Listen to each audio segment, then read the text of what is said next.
And of course, there's Jar Jar in the foreground here. Boss Nass is standing on a miniature head with his council members behind him. This little sequence was shot in a forest just near Leavesden, about a mile away from the studio. Provided a great location for us with a lot of greenery. It's a very small area, but it worked extremely well for this sequence. We added, of course, miniature trees and smoke to give it the atmosphere that it had, and added digital birds and everything else that you could. But it was a great little location for us. This film, I had been playing with the fact earlier on that Qui-Gon knows that Padme's the queen, and he uses that, especially when they go on Tatooine. He taunts her a couple times, and in the pod race he taunts her a couple times, because he's just having fun with her, because he knows she's the queen, but the others around him don't. So he's been waiting for her to step forward and reveal herself. Anakin is completely surprised, but Obi-Wan and Qui-Gon aren't. In these shots is a model we made, probably about 20 feet square, and then different characters put into it. Even shots like this where the background's fuzzy and all, they're lit really well and they just marry right in. It's amazing, this film, about how, I'd say 5 minutes into it, you totally buy the effects, and you're not even looking at it as special effects anymore, and you're looking just totally at the story. One day we were in London, we were in the middle of a casting session, and this huge guy came in, this larger-than-life character. His name was Brian Blessed, and he started to regale us with stories about trying to climb Mount Everest, and he was such a charming, wonderful guy.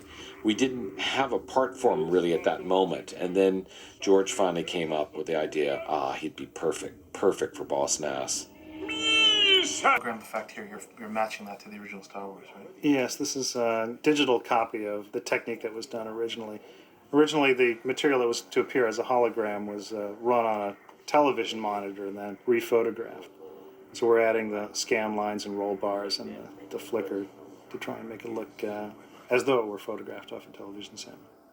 Okay, here's a shot with nice clouds in it, and then we added the giant head into it, which is a model that we photographed. Boss Nass arm in arm with Jar Jar is probably the most challenging shot we did in terms of animation. The reason it is because they're both wearing clothing, they're both computer graphics, so they have to bounce against each other, and computers like to pass things through each other. They're not really good at having things react and hit each other. We've got an acting performance going on, and we have a very long shot. So a shot like that would have probably taken us something like 8 weeks to animate. Particularly difficult. The background of this had no hills in it, so from a technical standpoint, they're under some trees, and it's English countryside, and there's probably a freeway back there, I can't remember. So we added those high-rolling hills that are needed for the story, actually needed for later on when we get into the Gungan droid battle that's coming up. And they were just we just cut and pasted them and repainted them and made shapes from out of the hills that would fit with the fit with whatever shot we're trying to put them in. It was difficult getting the blending and everything right on these composites to have these characters here like she's looking like she's right in front of the hills, but in fact she isn't. Very difficult matting problems here. These are all done in our quick compositing system, our Saber system, that got us these shots, very quickly composited. Great animations going on here through this entire sequence, primarily with Boss Nass. He just has a great sense of weight when he walks, and really seems as as royal and proud as he's supposed to be. Like he could possibly be the leader of this race.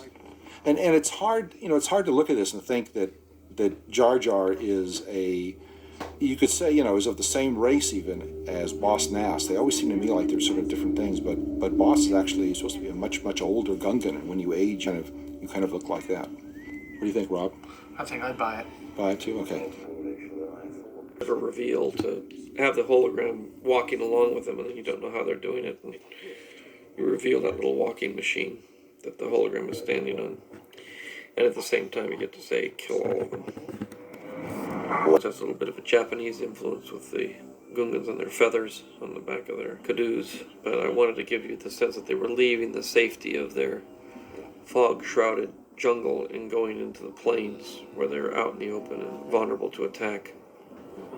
The ground battle, this is where we have our 8,000 marching Gungans and Cadoos and all sorts of characters going along here. Needless to say, this was an enormous task to undertake for animation. We created a number of different walks for both the Gungans and their creatures. Think of thousands of particles moving across a plane, and each particle represents one particular character. And those particles have some intelligence of whether they're in close proximity to a fellow particle or whether they're in proximity to an enemy particle. This was sort of based on, you could say a John Ford movie. It's what we were kind of thinking of, the Western outdoors, bright sunlight, beautiful clouds, and starting out with this wonderful green environment. These hills are just lovely and gorgeous and untouched, and by the end of the battle, they're totally scarred up and destroyed and pockmarked by all the bombs that have gone off. So keep an eye on that. As the sequence progresses, you'll see that. So the courtyard was shot outdoors in England, but large sections of this were actually miniatures put in. So here we had to add in our different vehicles and things, and the tanks were photographed later. Wasn't that you, Scott, driving the green speeder? That was me driving that speeder there. We had some cameos by a number of the people here at Highland. Standpoint, these sequences are all very different. You have the fun of contrasting one type of sound texture with another. Sword fight has a certain sound, lightsabers being the prime component, and they have their own character. And then you cut to the ground battle where you've got all the Gungan weapons and battle droid lasers and flak and force fields going on.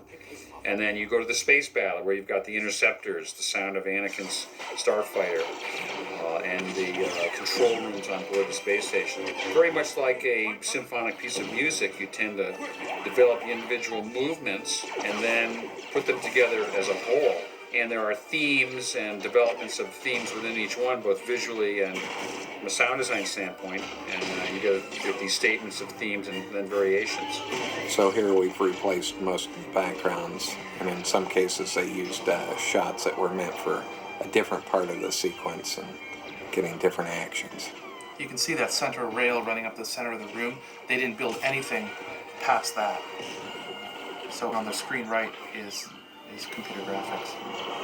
And of this plot device of the droids being controlled by one source is based on the inability of the Nemoidians to give up control to the droids.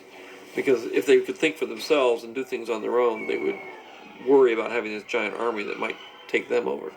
Because they would assume that their way of thinking, which is greedy and power-driven to consume and ravage, would be eventually the droids would do the same thing and take over them. Having grown up in the shadow of the Vietnam War, the issue of a primitive society confronting a technologically advanced society has fascinated me, because that was the main event that was going on really during my college years. And the fact that human determination and human spirit could overcome these vastly superior armies actually I found to be rather inspiring as a human being. I think that is a theme, one of the main themes that's gone through all the Star Wars films. I like technology, I use technology, but at the same time, I understand the failings of technology, and you can't rely on technology for everything. So I have this dual nature in the movies of the friendly human good technology of R2 and 3PO, and the evil technology of the battle droids and that sort of thing. I'm constantly playing with those two ends of the dilemma, but never really saying that one is better than the other. I'm just simply trying to promote the human spirit, even if it exists in a droid. It's bubble technology that was used in the underwater city is the bubble technology that they use for the force field shield. And when it's being used to protect them from weapons being fired at them, the force field shield works well. You see the bombs hitting them and the explosions, bounce right off and blow up. But again, just like in the underwater city, if you walk slowly, you can walk right through that field. And that's what the robots end up doing. As things build up toward the final confrontation and battles at the end of the movie, we approach what was the longest single editorial sequence that I had to deal with, which is the climactic battle at the end of the movie, which is really intercutting 4 separate sequences. I'll never forget this day when we're shooting, because we had this incredible opening that reveals Ray Park as Darth Maul. And I remember the whole crew just shuddered. I mean, there was absolute silence as he looked up. Natalie just kind of walked away. She didn't know what to make of him. It was an awesome fight that we shot over a 2-day period, all at Leavesden Studios, on stage A and stage B. When he takes off his coat, it was just electric inside the stage. Main pieces of action going on here, which is the sword fight, the Queen trying to get to her objective, which is the Viceroy of the Trade Federation, and the starship battle, of which Anakin plays a pivotal role. Fun. I guess they later decided to we called them destroyer droids. They were later called droidicars, but they were a lot of fun to animate because they were on 3 legs, and trying to figure out how to do a 3-legged walk was one of our challenges in the animation. One of the trickier issues here was how to get Anakin up into the air in a kind of accidental, vaguely believable sort of way, which is one of the reasons why we had the pod race and everything, was to establish that he actually was pretty good at controlling mechanical devices and knowing how they work. With Jake in the cockpit there, we had to actually manipulate quite a bit of the background. And we had to recreate the inside of the ship and shoot some inserts and things to make it look like he was actually moving through that environment. The problems that we had was they photographed these scenes with wide angles, which made some of those shots, like that last shot, a super wide angle where you'd see almost 180 degrees if you recreated it exactly as it was.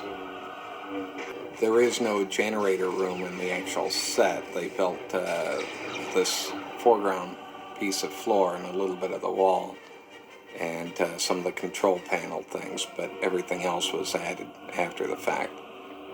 Here we've added the clothes on, of course, all the lightsabers.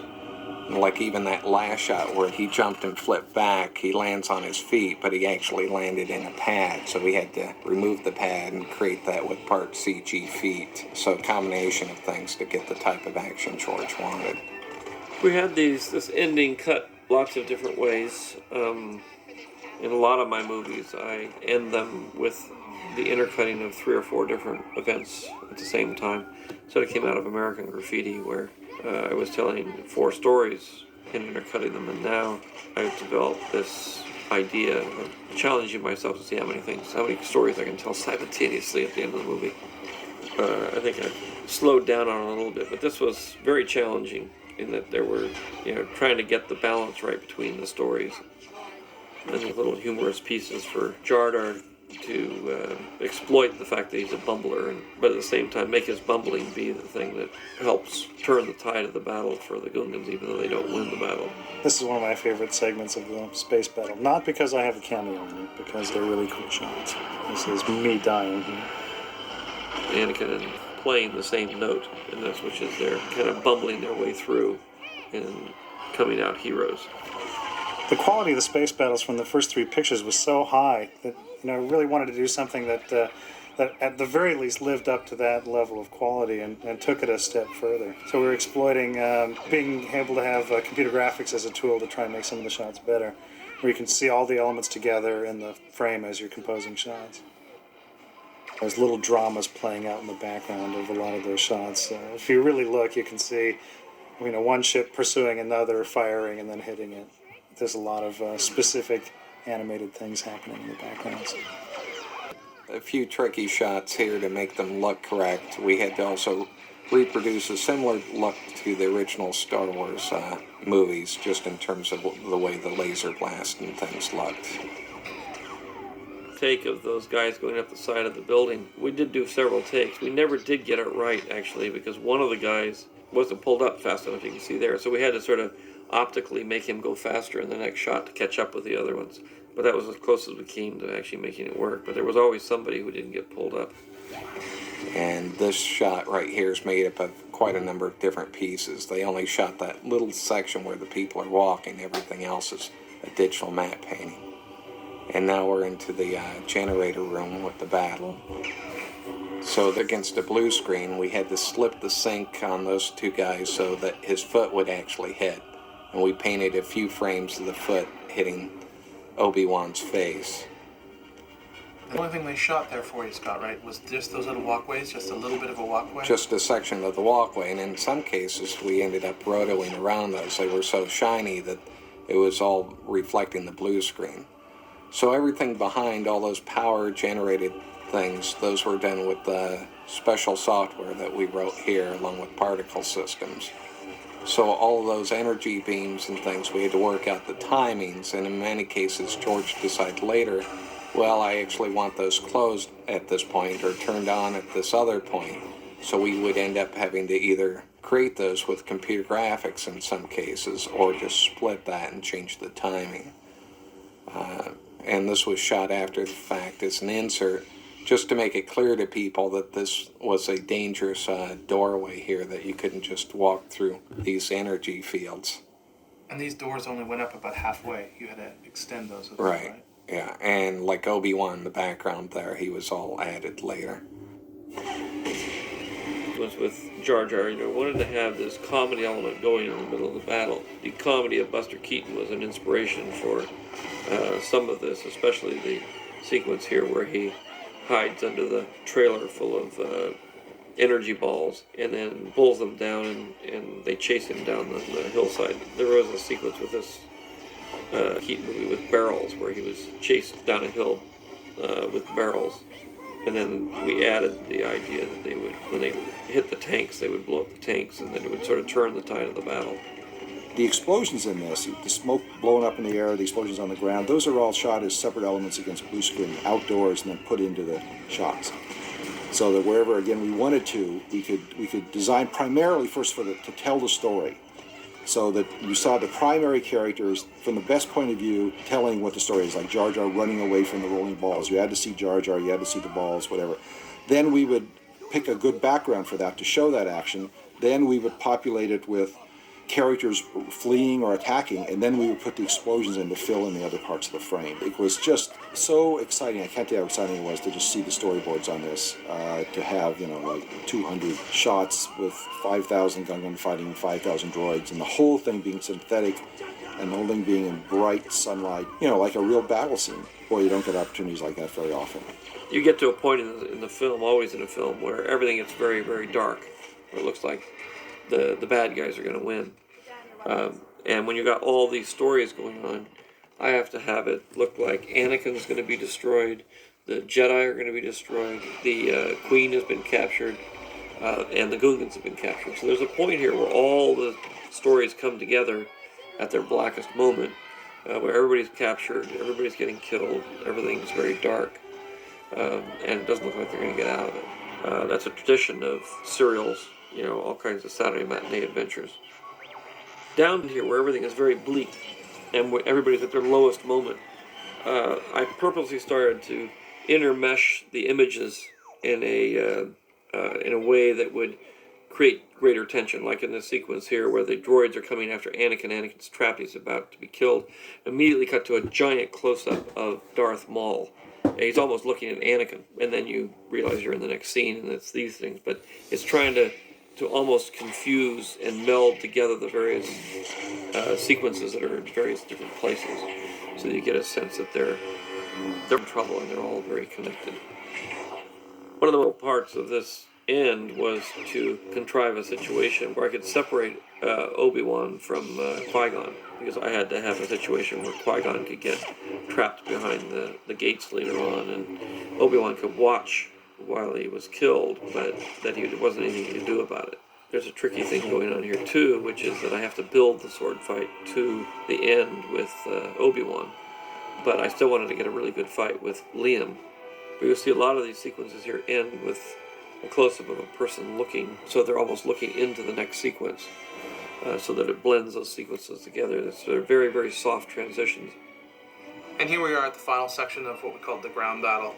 We have all the droids that haven't made it being tossed into a pile by a small other little droid. And we have the Gungans all being rounded up. We do have Gungans in the background who are injured. There's some that are limping. There's some that are hurt.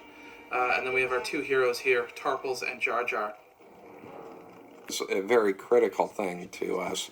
We would try to get references from the actual live-action play, and it was critical that all the angles and amount of light match and all the reflections. We tend to think of it almost, take it for granted now. This shot, when the droids are running between the Neimoidians, is one of my favorites because you can see the tight interaction between the animation and the compositing, where you can see that there's shadows being cast on the computer-generated droids as they run through the live action. What really makes it feel like they're in the same space together. Sequence continued right up until the end of the release of the movie. Within the last week prior to the delivery of the film, there were certain little things being done editorially in this sequence to get everything to connect together just right. There was a shot added at the very end of Obi-Wan turning his sword on, which hadn't been there, but was needed really to make the logic of the final intercutting just before he kills Darth Maul make more sense dramatically.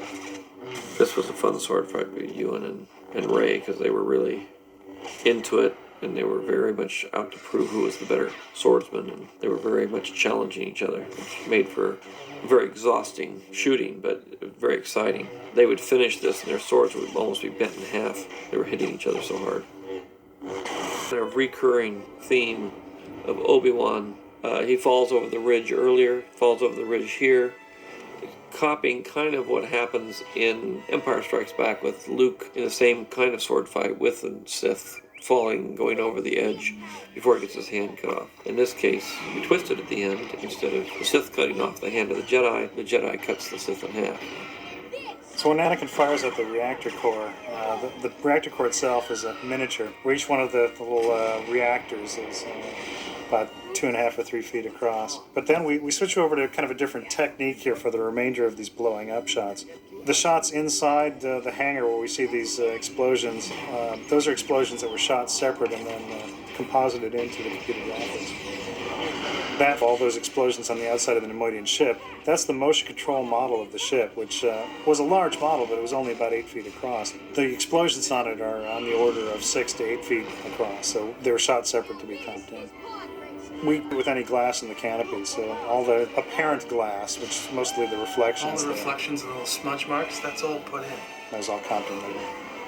The sphere that was the center part of the motion control model is about 18 to 24 inches across, and it was a nice model. We didn't want to blow it up, so we built a 4 foot across, just spherical shape, and we blew that up. And if you look very closely, well, you probably can't see any evidence of it, because I think we did a good job of hiding the transition, but we switched from the motion control model to the pyro explosion just as the explosion is starting to come out of the cracks. And again, intercutting these whole sequences and who succeeded and in what order, this has all been changed around several different times. It seems very obvious now, but when you have 4 endings, basically, you have to figure out which ending is the most important ending and save that one for last, which is this one, and the most shocking, really, which is Darth Maul getting cut in half. And you make that the last ending.